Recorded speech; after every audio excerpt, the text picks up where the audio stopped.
Carlos had lost concentration nang umalis si Abby, kaya ipinasya niyang umuwi muna sa mansyon.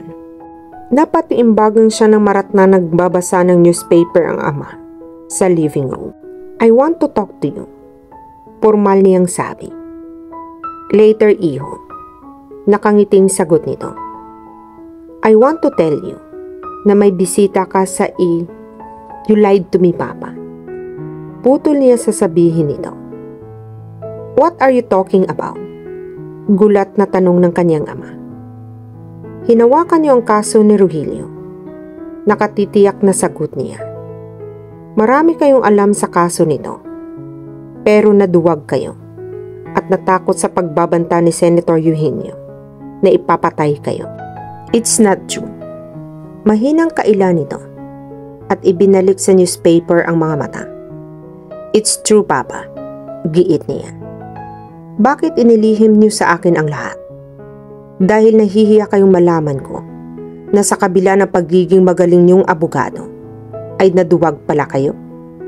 Duwag kayo, Papa. Sarili niyo lang iniisip ninyo. Kaya binaliwala ninyo ang pakiusap ni Yaya Kunching. Hindi mo alam ang totoong nangyari kaya wala kang karapatan na husgahan ako." Tumaas ang boses na sagot ng matanda. Sabay tayo na hawak-hawak ang walker. Nagtungo ito sa nakabukas na terrace at taimbagang tumingin sa malayo. Sa loob ng mahabang panahon ng pagiging abogado ko, ay isa lamang si Senator Eugenio sa nagbanta sa buhay ko, Carlos. Marami sila. Marami at matataas na tao. Ngunit kay Senator Eugenio ako natakot. Natakot ako dahil hindi lamang ako ang mapapahamak. Ang mama mo, ikaw, at ang mga kapatid mo. Ipapatay muna nila kayo bago ako. At hindi ko hinayaang mangyari iyon. Hindi ko kaya, anak. Hindi siya nakakibo. Kahit gusto ko pang tulungan si Rogelio, ay itinago ko ang lahat ng katibayan na hawak ko. Alang-alang sa aking pamilya iyo. Pagpapatuloy ng matanda. Itinago ko rin ang mga lumang babasahin na naglalaman ng balita tungkol sa akin at ang pagtanggi kong hawakan ang kasong iyon upang panitilihing lihim sa iyo ang lahat. Pumayag si Rogelio na buksan mo ang kaso niya, ngunit hindi siya naging lubos na matapat sa iyo dahil tulad ko ay may takot pa rin na nakatatak sa dibdib niya. Ipinagkatiwala niya sa akin ang mga ebidensya na nalikom niya sa panunungkulan niya kay Senator Eugenio. Hindi ko sinabi ang bagay na iyon sa iyo dahil ang akala ko, kapag hindi ka nakakita ng matibay na ebidensya laban sa senador, ay susuko ka at bibitawan mo ang kaso ni Rogelio. Ngunit nagkamali ako. Ngayon ko lubos na natiyak na mas matapang ka kaysa sa akin. Now that you know everything, gusto pa rin kitang pigilan dahil tulad ng sinabi ko, mapanganib na kalaban si Senator Eugenio. Itutuloy ko ang kaso, Papa. Mas mariing sabi niya. Naputol ang pag-uusap na iyon nang may babaeng pumanaog sa matarik na hagdan. Si Andrea, ang girlfriend ni Carlos na iniwan niya sa States. "Hello, honey." Nakangiti itong lumapit sa kanya at yumakap at buong pananabik na hinagkan siya sa mga labi nito. "I missed you so much, Carlos." Pagkakuway sabi nito. "Ang sabi mo kasi ay bibisitahin mo ako sa States. Pero ang pakiramdam ko ay nakalimutan mo na ako. Dahil hindi ka man lang tumatawag. Gusto ko nang tumigil sa pag-aaral ko sa medisina at umuwi na lamang dito. Kanina pa kita gustong puntahan sa opisina mo. Pero ang sabi ni Tito ay hintayin na lamang daw kita dito para makapagpahinga naman ako. Nakakapagod ang biyahe and I'm still tired and sleepy. Let's go to your room." Hinala siya nito patungo sa hagdan. Iniwanan ni Carlos ng tingin ang nakapamintanang si Amando. Dahil sa pagod sa biyahe, ay madaling nakatulog si Andrea. Tahimik na tinungo ni Carlos ang nakabukas na veranda. Marami ang gumugulo sa kanyang isip ng mga sandaling iyon. Ang pagbabanta ni Delphine, ang nadarama niya kay Abby, at ngayon ay ang biglang pagdating ni Andrea. Hindi na niya gustong mapalayo sa kanya si Abby, ngunit kailangan niyang putulin ang kanilang ugnayan, alang-alang sa kaligtasan nito. Sukdulang isinakripisyo niya ang sariling kaligayahan because he knew he was falling in love with Abby. Andrea's unexpected visit did not excite him. Hindi niya mahal si Andrea. They became steady sa kahilingan ng kanyang abuela na nasa Amerika, kung saan siya tumira habang nag-aaral. Botong-boto kay Andrea ang matanda at hindi niya ito mapahindian nang hilingin nitong ligawan niya ang dalaga. Ngayon ay nadagdagan ang kanyang problema. How was he going to tell her that his heart now belonged to Abby? 4 na araw na naman ang nakalipas, kaya sa bahay na naman ng ama umuwi si Abby. Matamlay siya habang nakaupo sa couch sa kwarto nito, habang pinagmamasdan na nag-aayos ng sarili ang ama. Talaga bang ayaw mo nang sumama sa akin? Nakangiting tanong nito pagkaraan. Umiling siya. Wala ako sa mood na lumabas, Daddy. Malungkot niyang sabi. Wala ba kayong lakad ni Carlos? Muli siyang umiling. Naalala na naman niya si Carlos at ang nangyari noong isang araw. Nasaktan siya nang sabihin nitong hindi na nito kailangan ang tulong niya. Nakatatak sa isipan niya na naging makasarili ito dahil pagkatapos magkaroon ng ebidensya laban kay Senador ay pinaalis na siya nito. Hindi kasi niya alam na mahal ko siya. Nagdaramdam na naisip niya. Palibhasa hindi niya alam kung gaano kasakit na ipinagtabuyan ng minamahal. Gaga ka kasi. Pagkakuway sisi niya sa sarili. Noon pa man, ay alam mo nang hindi ka mapapansin noon. Dahil wala kang ipinagmamalaking sex appeal. Hinayaan mo pang mahulog ng husto ang loob mo sa kanya. Sana'y noon ka pa umalis. Sana'y iniwasan mo na siya. Pinaglabanan niya mga luhang nais kumawala sa kanyang mga mata. Alam mo bang napakasaya ko ngayon, Iha? Pagkaraay saad ng kanyang ama. Sinusuklay ang buhok sa harap ng salamin. Kung ayaw mo rin lang sumama, di tatawagin ko iyong romantic date namin ng mahal ko. Date? Napamulagat siya. Do you have a mistress? You'll see later. Lumawak pa ang pagkakangiti nito. Biglang bumukas ang pinto at pumasok si Sylvia. Hi honey, malambing na sabi nito. Ready ka na ba? Yes, I am. Masayang sagot ng kanyang ama.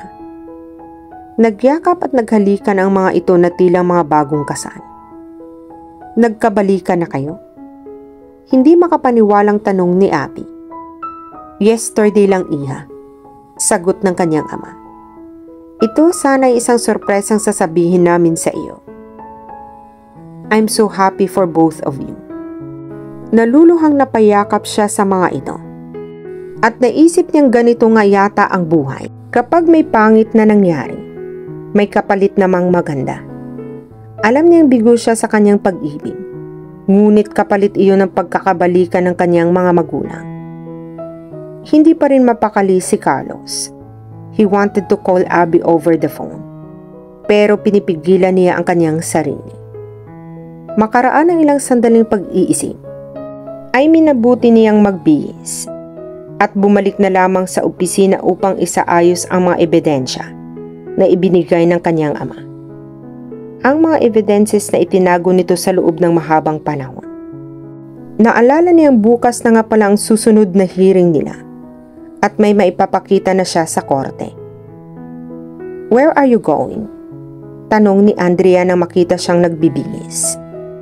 Sa opisina. Tipid na sagot niya. Iiwan mo ako rito? Tanong nito at dali-daling nagbihis. Kakarating ko lamang ay aalis ka na naman. Aren't you going to ask me out for dinner? May kailangan akong asikasuhin, Andrea. Inilagay niya ang mga dokumento sa attache case. Umuwi ka na lang sa inyo. Alright, I'm going with you. Pagkakuway pa siya nito. What? Please. Niyakap siya nito at nilambing-lambing. Gusto kitang makikita palagi. I promise, hindi ako magiging istorbo sa iyo habang may ginagawa ka sa opisina mo. Abby couldn't help it. She had to see Carlos dahil baka masiraan siya ng ulo sa kakaisip dito. Alam niyang bukas na ang susunod na court hearing at marami itong kailangan gawin sa opisina. Bahala na. Pero hindi niya ito kayang pabayaan mag-isa. Pupuntahan niya ito. Kahit pa ikinagalit nito iyon. Pasado 8:00 ng gabi, nang magpasya siyang pumunta sa opisina ni Carlos.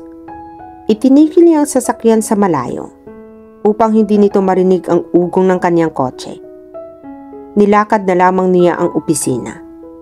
Pagdating sa tapat niyon, ay huminto siya at nag-isip kung tutuloy sa loob. Nang makapagdesisyon, ay humugot siya ng malalim na hininga bago marahang humakbang patungo sa may pintuan.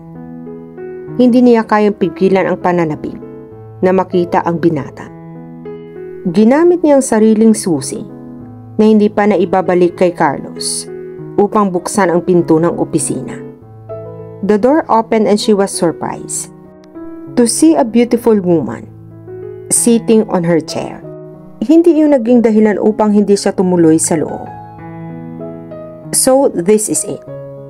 Nakataas ang isang kilay na sabi niya habang nakatayo sa harapan ng desk ni Carlos. Pinatalsik mo ako dahil may gusto kang ipalit sa akin? Abby, napatayong sabi ni Carlos. Kung sana ay makikita ni Abby ang kislap na nabuhay sa mga mata nito nang makita siya. Ibang klase ka rin naman ano? Patuloy niyang sabi habang pinagmamasdan mula ulo hanggang paa ang nakatayo at nakatingin sa kanya na si Andrea. Maganda siya at sexy. That's the real reason why you cast me out. Hindi alam ni Carlos kung ano ang sasabihin. Tumayo si Andrea at nakapamaywang na hinarap si Abby. Who are you? Nakataas noong tanong nito. So, hindi pa pala sinabi ni Carlos sa iyo na may dati siyang dakilang assistant dito. Taas kilay naman niyang sagot. That was me. And who are you? Well, ako lang naman ang dakilang girlfriend niya. Mataray nitong sabi. Biglang bumaba ang kilay ni Abby at napalunok siya. She was blushing as she looked at Carlos. Pinaalis ka na pala ng boyfriend ko. Bakit ka pa bumalik dito? Si Andrea. If I were you, I'm going to leave now before it's too late. Baka may mangyaring hindi mo magustuhan. Pinukulan niya ng matalim na tingin si Carlos bago niya marahang tinungo ang pinto. Subalit ginulat sila ng sunod-sunod na putok ng baril mula sa labas.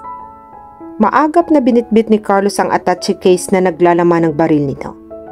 At ng mga ebidensya nang ibinigay sa kanya ng kanyang ama. Pagkakway hinila niya sina Abby at Andrea patungo sa pantry ng opisina. There was a round hole under the dining table opening to the underground. Ang sekretong taguan ni Amando in case something happens. Go down, hurry up. Utos ni Carlos kina Abby at Andrea. Where we are going? Kinakabahang tanong ni Andrea. What is happening outside?